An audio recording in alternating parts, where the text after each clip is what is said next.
একজন পেটে গর্ভধারণ করলো, এরপরে বুকের দুধ দিয়ে বাচ্চাকে বড় করলো, আপনি কিছুই করলেন না, এটাকে বৈষম্য না? তো সে সব কিছু করবে, আবার প্রফেশনাল লাইফে এসে আপনার মতো 8 ঘন্টা কাজ তাকে করতে হবে, এইটাই বৈষম্য। মারা 5 ঘন্টা কাজ করে 8 ঘন্টার বেতন পাবেন ইনশাআল্লাহ, তবে সেই 3 ঘন্টার বেতন শিল্প মালিকদেরকে দিতে হবে না, এটা দিতে বাধ্য থাকবে সরকার। আবার মহিলাদের মাঝে, নারীদের মাঝে কেউ যদি বলেন যে আমি 8 ঘন্টা কাজ করে 8 ঘন্টার বেতন নিতে চাই, তাকে সম্মানিত করা হবে বাড়তি ইনশাআল্লাহ। আমরা একটা কল্যাণ রাষ্ট্র করতে চাই, সরকার সবার কাছ থেকে ট্যাক্স নেয়, সরকারের দায়িত্ব হলো সমাজের চাকা চালু রাখা, সরকারের দায়িত্ব হচ্ছে ওই সমস্ত মাদের বাকি 3 ঘন্টার বেতন পরিশোধ করা। বলবেন ঠিক আছে, বেতন না হয়ে দিলেন, 3 ঘন্টা যে খালি হয়ে গেল, সেই কাজের গ্যাপ কিভাবে পূরণ হবে?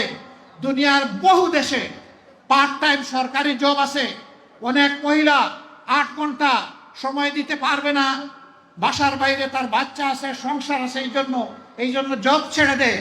তারা যখন দেখবে 3 ঘন্টারও আমার একটা সুযোগ আছে, বলবে ঠিক আছে, সেই 3 ঘন্টা আমি আমার প্রয়োজন পূরণ করে আসি। এখানে জব আরো বেড়ে যাবে, একজনের সাথে আরো 8 জন যুগ হয়ে যাবে। সুতরাং আগে যদি 100 জন জব পেয়ে থাকে, এখন 150 জন পাবে ইনশাআল্লাহ। কাজ করতেও কাউকে বাধ্য করা হবে না, কাজ থেকে বিরত থাকতেও বাধ্য করা হবে না। যার প্রয়োজন আছে, যোগ্যতা আছে, কাজ তার হাতে সম্মানের সাথে তুলে দেব, তার নিরাপত্তা কর্মক্ষেত্রে বিধান করা হবে ইনশাআল্লাহ। আজকে আমি নিয়ত করেছি আপনাদেরকে মায়ের গল্প শোনাতে চাই। আপনারা কি গল্প শোনার জন্য রেডি? মা সেই নিয়ামত যে প্রিয় সন্তানকে তার গর্ভে ধারণ করেন। গর্ভকালীন 285 দিন, কম বেশি আরো 10 দিন। এই সময়টা স্বাভাবিক গর্ভকালীন সময়। এই সময়ের ভিতরে জন্ম নেওয়া গর্ভের শিশুটি মায়ের রক্ত থেকে তার পুষ্টি সংগ্রহ করে থাকে, মায়ের ফুসফুস থেকে সে তার অক্সিজেন সংগ্রহ করে থাকে, যার কারণে একটা মানুষের ভিতরে 2টা মানুষের চাহিদা পূরণের ব্যবস্থা আল্লাহ তাআলা করে দেয়। তিলে তিলে নাই থেকে একটা মানুষ জন্ম নেয়, বেড়ে উঠে, আর সেই হারে মাটা দিন দিন দুর্বল হয়, কিন্তু মা বিরক্ত নন। তিনি অপেক্ষা থাকেন কবে একটা পূর্ণিমার চাঁদ আল্লাহ তাআলা তাকে দান করবেন। এই পূর্ণিমার চাঁদ মাকে সীমাহীন কষ্ট দিয়ে যখন দুনিয়ায় আসে, চাঁদের মুখ দেখা মাত্র মা সমস্ত কষ্ট ভুলে যান। মায়ের ডিউটি শেষ নয়, সেই দিন থেকে শুরু হয়ে গেল সন্তানকে বুকের দুধ দেওয়া। যখন সন্তান মায়ের বুকের দুধ চুষে, আরেক দফা মা দুর্বল হতে থাকে। মায়ের এনার্জি, তার পুষ্টির একটা অংশ তার সন্তানের ভিতরে প্রবেশ করছে। সন্তান সেই দুধ পান করে করে বড় হয় ধীরে ধীরে। এরপরে কি হয়? এই সন্তানের জন্য মায়ের বুক হচ্ছে সন্তানের নিরাপদ বিছানা। বাবা এই কচি সন্তানকে বুকে নিয়ে ঘুমান না সাধারণত। এরপরে যদি এই বাচ্চাটার কখনো অসুখ বিসুখ হয়, ক্লান্ত বাবা একসময় ঘুমায় পড়েন, মার চোখের ঘুম হারাম। সন্তানের মাথার পাশে মা বসে থাকেন সারা রাত, টক টক করে চোখ দিয়ে পানি পড়ে। কখন আল্লাহ দরবারে হাত তুলে বলেন, রব্বুল ইজ্জত, এ বাচ্চা হয়তো চেয়ে আনি নাই, তুমি মেহেরবানি করে আমাকে দান করেছ, তোমার এই নিয়ামতের জন্য আমি তোমার কাছে শুকর গুজার করি, আমার বাচ্চাটার অসুখ আল্লাহ তুমি দূর করে দাও। এই মা তিলে তিলে বাচ্চাটাকে লালন পোষণ করেন। স্কুলে যাওয়ার সময় হলে তাকে তৈরি করা, স্কুলে পৌঁছানো, আবার নিয়ে আসা, মা তার পিছনে লেগে আছেন, ছেলে হোক মেয়ে হোক। এরপরে এই শিশুটি একদিন কিশোরে উপনীত হয়, কৈশোর থেকে সে যৌবনে যায়। ছেলে হলে কর্মক্ষেত্রে প্রবেশ করে, মেয়ে হলে আদরের এই দুলালিকে লালন পোষণ করে, লেখাপড়া সম্পন্ন করে, মানুষ হিসাবে গড়ে তুলে, সারা জিন্দেগি তার পিছনে যত্ন করে। সে যখন যত্ন করার জায়গায় আসলো, তখন একজন যুবকের হাতে তাকে উপহার দিয়ে তুলে দিলেন। এই উপহারটা হচ্ছে ওই যে যুবতী যাকে তিলে তিলে মা গর্ভে ধারণ করেছিলেন, বুকের দুধ খাইয়েছিলেন, বুকের বিছানায় বড় করেছিলেন, লালন পোষণ এবং শিক্ষা দান করেছিলেন, এই উপহারটা তিনি যখন একজন যুবককে দিচ্ছেন, তখন মা বাপের চোখের সমস্ত পানি পদ্মা মেঘনা যমুনার মতো বইতে থাকে আর টপ টপ করে ঝরে। শাড়ি দিয়ে আঁচল দিয়ে বারবার মুছেন, কিন্তু ওই পানি কোনো বাধা মানে না। মা বাবার মনে তখন একটাই কথা, বলে বাবা একটা গোলাপের চারা লাগিয়েছিলাম, এটার নিচে পানি দিলাম, সার দিলাম, কীট পতঙ্গ থেকে রক্ষা করলাম, আগাছা নিংড়ালাম, যত্ন নিলাম, আমার গাছটা বড় হলো, ফুলের একটা কলি ফুটলো, তার থেকে গোলাপ, এই গোলাপ আজকে তোমাকে আমি বাবা তোমার হাতে তুলে দিলাম। এখন সৌন্দর্য তোমার, সুগন্ধ তোমার, শুধু একটা কথা, আমার গোলাপকে তুমি একটা যত্নে রাখো। সাবধান, কখনো আপনার স্ত্রীকে আপনার মা বাবা সন্তান ভাই বোন কারো সামনে কখনো আপনি শাসন করবেন না, কোনো কথা বলবেন না।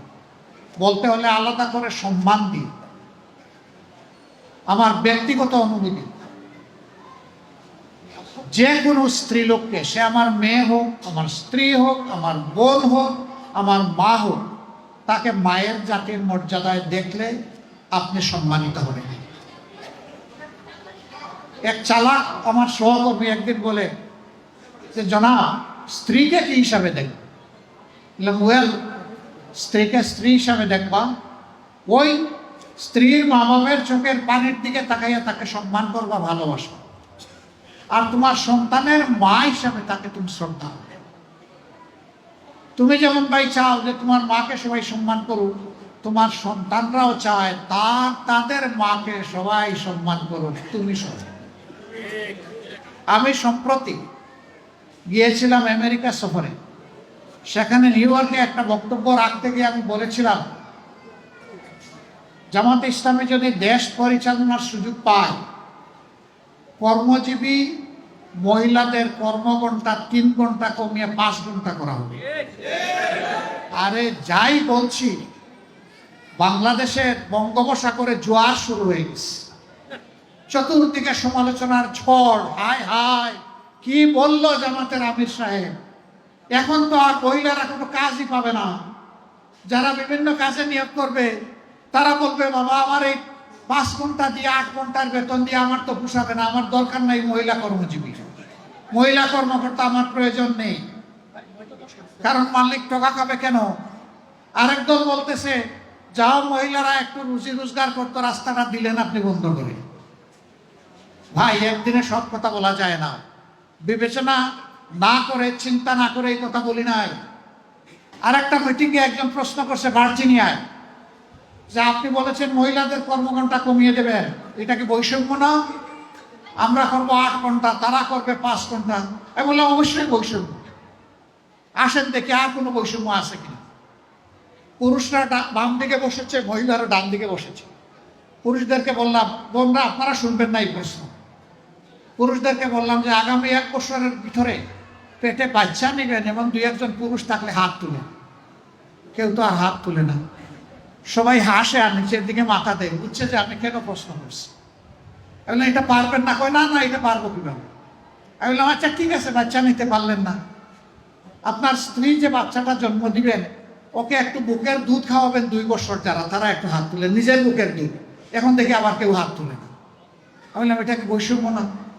একজন পেটে গর্ভধারণ করলো, এরপরে বুকের দুধ দিয়ে বাচ্চাকে বড় করলো, আপনি কিছুই করলেন না, এটাকে বৈষম্য না? তো সে সব কিছু করবে, আবার প্রফেশনাল লাইফে এসে আপনার মতো 8 ঘন্টা কাজ তাকে করতে হবে, এইটাই বৈষম্য। যে জাতি তার মাকে সম্মান করে, আল্লাহ সেই জাতিকে সম্মানিত করে। চুরি করে সমাজ থেকে পকেট কেটে লুণ্ঠন করে যেই টাকা দিয়ে যায়, সেই টাকা যদি ফেরত আসে, সেই টাকা যদি সদ্ব্যবহার করা যায়, মায়েকে রানীর মর্যাদায় প্রতিষ্ঠিত করা হবে ইনশাআল্লাহ। মারা 5 ঘন্টা কাজ করে 8 ঘন্টার বেতন পাবেন ইনশাআল্লাহ। তবে সেই 3 ঘন্টার বেতন শিল্প মালিকদেরকে দিতে হবে না, এটা দিতে বাধ্য থাকবে সরকার। আমরা একটা কল্যাণ রাষ্ট্র করতে চাই। সরকার সবার কাছ থেকে ট্যাক্স নেয়। সরকারের দায়িত্ব হলো সমাজের চাকা চালু রাখা। সরকারের দায়িত্ব হচ্ছে ওই সমস্ত মাদের বাকি 3 ঘন্টার বেতন পরিশোধ করা। কল্যাণ রাষ্ট্র যেদিন কায়েম হবে, ইনশাআল্লাহ পর্যায়ক্রমে এই দেশ সেই জায়গায় গিয়ে উপনীত হবে। প্রথম দিনই হবে না, নিশ্চয়ই একথা জনগণ বুঝে। জনগণের ধৈর্য এবং সহযোগিতা আমাদের লাগবে। জনগণের যদি আন্তরিক সহযোগিতা এবং ধৈর্য পাই, ইনশাআল্লাহ তা হবে। বলবেন ঠিক আছে, বেতন না হয় দিলেন, 3 ঘন্টা যে খালি হয়ে গেল, সেই কাজের গ্যাপ কিভাবে পূরণ হবে? দুনিয়ার বহু দেশে পার্ট টাইম সরকারি জব আছে। অনেক মহিলা 8 ঘন্টা সময় দিতে পারবে না, বাসার বাইরে তার বাচ্চা আছে, সংসার আছে, এই জন্য জব ছেড়ে দেয়। তারা যখন দেখবে 3 ঘন্টারও আমার একটা সুযোগ আছে, বলবে ঠিক আছে, সেই 3 ঘন্টা আমি আমার প্রয়োজন পূরণ করে আসি। এখানে জব আরো বেড়ে যাবে, একজনের সাথে আরো 18 জন যোগ হয়ে যাবে। সুতরাং আগে যদি 100 জন জব পেয়ে থাকে, এখন 150 জন পাবে ইনশাআল্লাহ। এইভাবে জবের সংখ্যা বেড়ে যাবে। কিন্তু আমরা কোনো মাকে কাজ করতে বাধ্য করব না। যার প্রয়োজন আছে, যোগ্যতা আছে, কাজ তার হাতে সম্মানের সাথে তুলে দেব। তার নিরাপত্তা কর্মক্ষেত্রে বিধান করা হবে ইনশাআল্লাহ। সম্মানিত ভাইয়েরা, এরপরে